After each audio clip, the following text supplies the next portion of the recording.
Bonjour à toutes, bonjour à tous. Je souhaite poursuivre le travail que j'ai entrepris dans une vidéo précédente autour de la réflexion que mène Elisabeth de Fontenay sur la question de l'animalité. Et aujourd'hui, j'aimerais porter mon attention plus particulièrement sur la question de la différence entre l'homme et l'animal, qui est une question... C'est une question qui est tout à fait récurrente, c'est-à-dire qu'on la trouve depuis toujours dans l'histoire de la philosophie, on la trouve aussi dans l'histoire de la religion notamment, et cette différence, on peut la penser en gros, selon un schéma très simplificateur, on peut la penser soit comme une différence de degré entre l'animal et l'être humain, soit comme une différence de nature. Dans le passé, les philosophes précédents, les philosophes classiques, les philosophes anciens, les religions en général, ont évidemment privilégié la différence de nature entre l'homme et l'animal, comme s'il n'y avait strictement rien de commun entre l'homme et l'animal. Il se trouve que malgré tout, il y a quand même quelques penseurs qui, dans l'histoire comme ça de la pensée, ont en quelque sorte pris la question à contre-courant. Quelqu'un comme Montaigne, par exemple, au XVIe siècle, avait émis l'idée que peut-être il y avait plus de différence entre de tel homme à tel homme que de tel homme à telle bête. Autrement dit, lui suppose que peut-être il n'y a peut-être pas aussi autant de différences qu'on veut bien le croire entre les hommes et les animaux. Bon, il est vrai que le grand changement dans la considération de cette question, c'est évidemment Charles Darwin qui l'a impulsé, lorsqu'en 1859, il va publier son grand œuvre sur la sélection naturelle, parce que grâce à cette découverte scientifique, Darwin, en quelque sorte, établit que l'homme a bien une origine animale, qu'il est le résultat de mécanismes naturels, et qu'il n'y a donc pas à lui donner un statut à part, comme s'il était le résultat d'un projet, d'une intention divine particulière. Et du même coup, se trouve exposée par là l'idée selon laquelle il n'y aurait finalement qu'une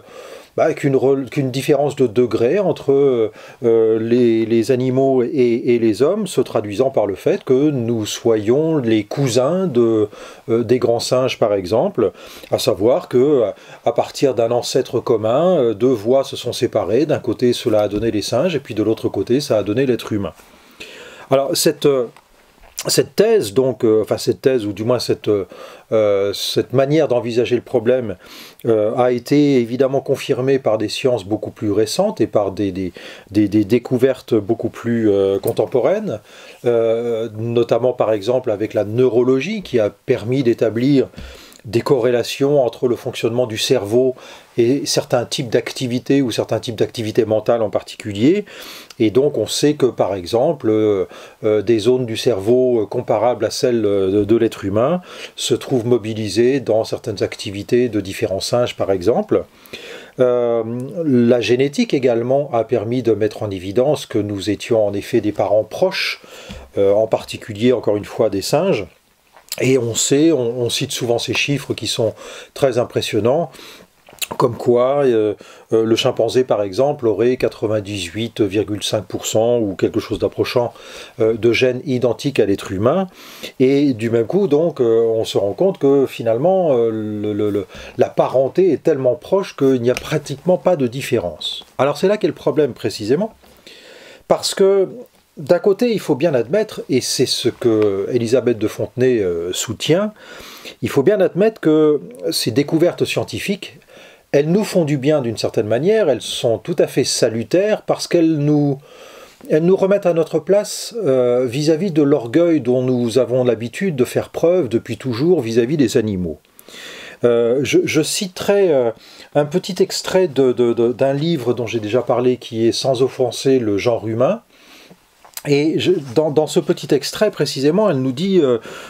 tous les bienfaits que cela apporte de pouvoir être remis à notre place de cette manière. Elle écrit la chose suivante, à juste titre, « Les travaux scientifiques ruinent, dans ses implicites et bien-pensants fondements, la foi humaniste et toujours encore secrètement créationniste que nous avons dans le caractère unique de l'histoire humaine. » Autrement dit donc, il est bien que la science nous dise finalement nous ne sommes pas un être si à part que ça, parce que nous avons des origines avérées qui sont des origines animales, et du même coup nous n'avons peut-être pas tant que ça légitimité à faire preuve d'orgueil et d'un soi-disant sentiment de supériorité vis-à-vis de l'animal. Cependant, ce que note Élisabeth de Fontenay à partir de là, c'est que malgré tout, une telle parenté en quelque sorte entre nous et l'animal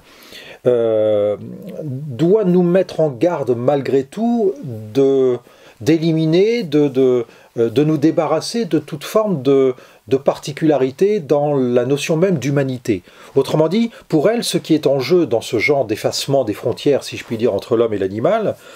ce qui est en jeu, c'est la valeur même que l'on peut accorder à la notion d'humanité. Et là-dessus, donc, elle a une réflexion qui est tout à fait intéressante. Elle dit notamment ceci: « Les découvertes de ces récentes années portant sur l'origine d'Homo sapiens, sur la génétique et sur les compétences des singes supérieurs, menacent bel et bien le concept d'humanité, l'homme n'étant alors qu'une espèce du genre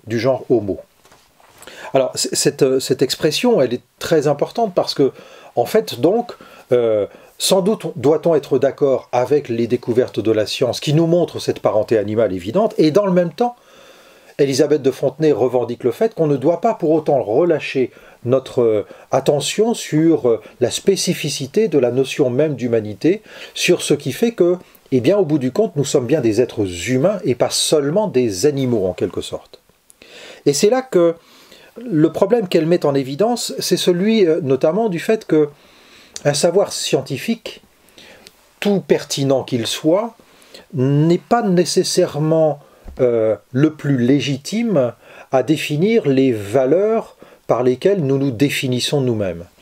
Ce qui veut dire en d'autres termes que ça n'est pas parce que par la science, les frontières entre l'homme et l'animal tendent à s'effacer du fait de cette parenté qui est mise en évidence, que automatiquement la science a légitimité à dire donc il y a égalité entre l'homme et l'animal, il n'y a pas de différence entre l'homme et l'animal. Et c'est là que le même texte d'Élisabeth de Fontenay prend une tournure qui est tout à fait particulière et qui est tout à fait revendiquée et assumée par elle lorsqu'elle écrit la chose suivante: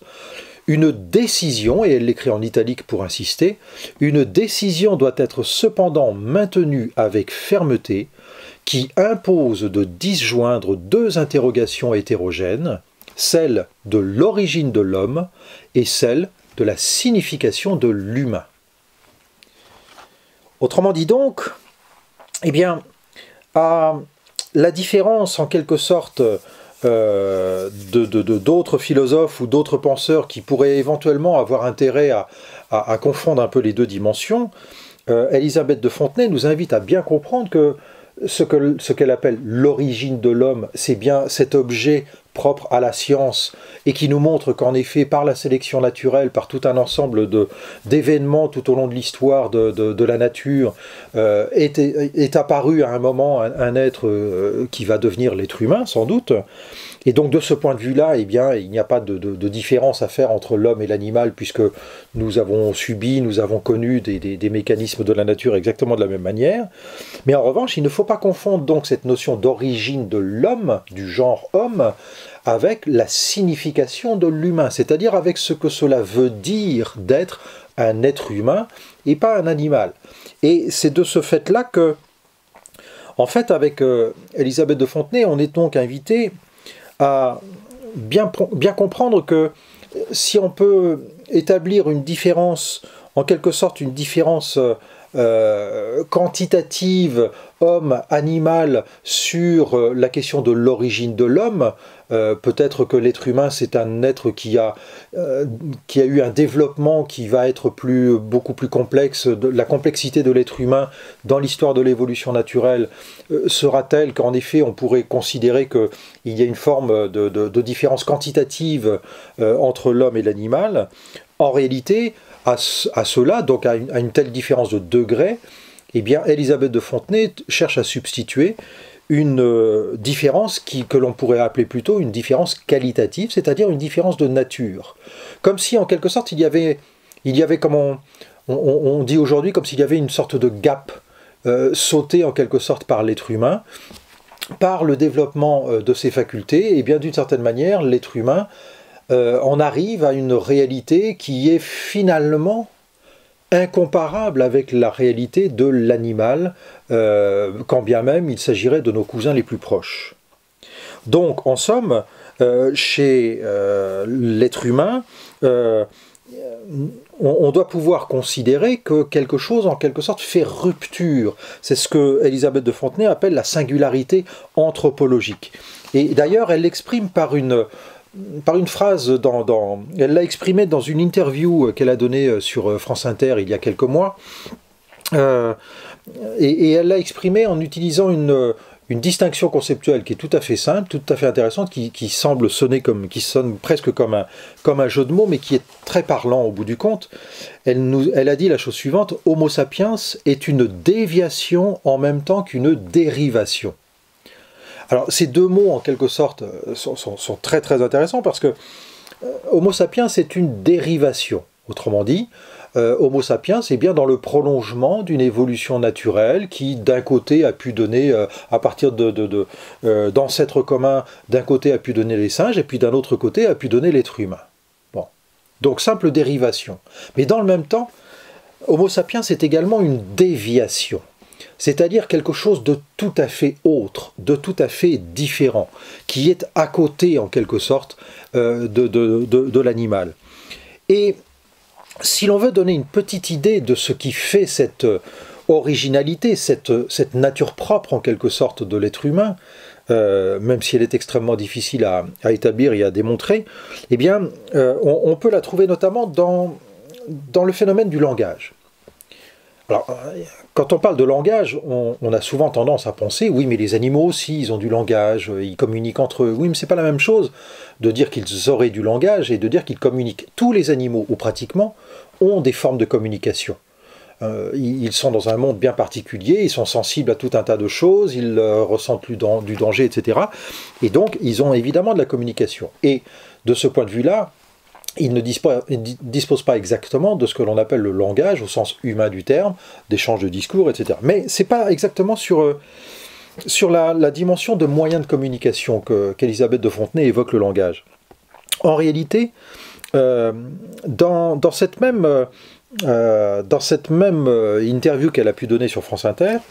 Elisabeth de Fontenay évoque le langage pour toute autre chose que le seul moyen de communication. Elle l'évoque comme moyen de produire, de créer des réalités nouvelles, dit-elle. Alors, c'est-à-dire que par le langage, nous faisons exister quelque chose qui n'existe pas sans ça,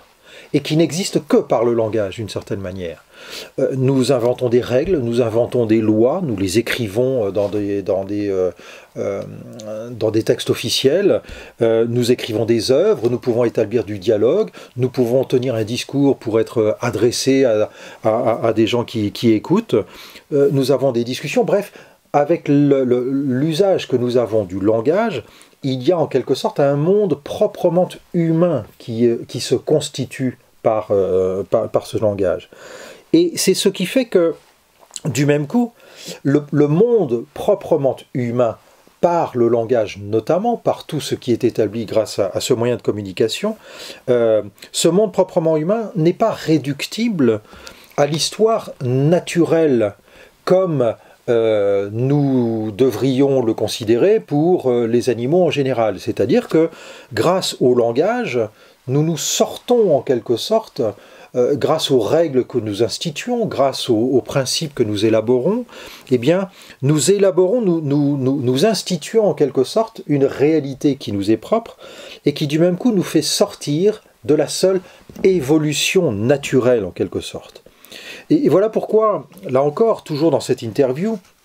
elle a pu tirer cette conclusion qui est tout à fait intéressante. Là aussi, elle joue un tout petit peu sur les mots, mais justement, ce jeu sur les mots n'est pas simplement un jeu de mots, c'est véritablement une volonté de distinction conceptuelle qui est extrêmement opérante. Elle dit la chose suivante: ce qui fait qu'on ne saurait réduire l'ethnologie à l'éthologie, la sociologie à la biologie, et la psychologie aux neurosciences. On ne saurait réduire l'histoire des sociétés humaines à l'évolution. Et donc, on comprend bien ici que Là où en effet l'éthologie comme étude du comportement peut s'appliquer au comportement des animaux, on va comprendre le fonctionnement d'une fourmilière, on va comprendre le fonctionnement d'une meute de loups ou d'autres comportements animaux. On peut l'appliquer évidemment aussi aux êtres humains, mais ça ne sera pas suffisant.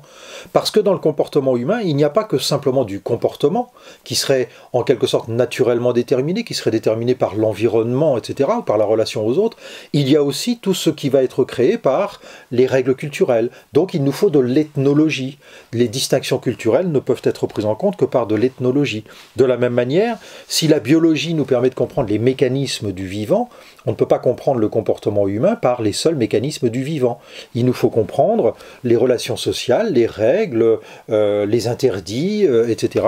Bref, tout ce qui va relever de la sociologie. Et de la même manière, pour terminer, si les neurosciences nous permettent d'étudier le fonctionnement mécanique du cerveau, ce fonctionnement mécanique du cerveau n'est pas suffisant pour comprendre ce qu'on va appeler la psychologie des comportements, c'est-à-dire la différence qu'on va faire entre tel ou tel individu dans telle ou telle circonstance, telle ou telle situation. Donc, autant pour le comportement animal, il est sans doute possible de considérer que l'éthologie, la biologie et les neurosciences nous seront utiles, autant pour l'être humain ce sera insuffisant, et il faudra bien des sciences qui seront proprement humaines, du fait même de ce rapport au langage qui nous est absolument particulier. Alors, c'est pour cela que Élisabeth de Fontenay ne cesse de revendiquer la difficulté majeure qu'il y a à définir une sorte de propre de l'homme, et qui ferait que l'on devrait réserver des comportements propres aux êtres humains, et qu'on pourrait avoir d'autres comportements vis-à-vis des animaux. Et dans le même temps, elle ne cesse également de revendiquer que, même s'il est impossible de définir un tel propre de l'homme et de le démontrer par la philosophie elle-même, eh bien il n'empêche que, pour elle, il est absolument essentiel de revendiquer ce propre de l'homme, ou du moins de l'identifier par un certain nombre de caractéristiques qui nous sont propres et qui font que nous ne pouvons pas seulement nous limiter à considérer une différence de degré entre l'animal et nous, mais nous devons considérer qu'il y a une différence radicale entre l'être humain et l'animal. Et du même coup, eh bien, cette difficulté à tenir les deux bouts en quelque sorte de ce raisonnement, on va pouvoir en voir toute la richesse et toute la profondeur lorsque Élisabeth de Fontenay, par exemple, s'autorise à faire des rapprochements entre la condition animale et la condition humaine, entre la condition qui a été faite aux êtres humains, par exemple, dans les camps de concentration, et puis la condition qui est faite aux animaux dans les abattoirs industriels ou dans les productions industrielles. Simplement, ce qu'on va devoir comprendre, et ce sera l'objet d'une autre vidéo, ce qu'on va devoir comprendre, c'est que si de tels rapprochements peuvent apparaître légitimes, ils ne peuvent l'être qu'à une seule condition, c'est qu'ils ne soient pas des rapprochements de comparaison, mais des rapprochements d'analogie pour penser l'un, l'homme par exemple, par l'autre, l'animal, ou inversement, pour penser l'animal par l'être humain.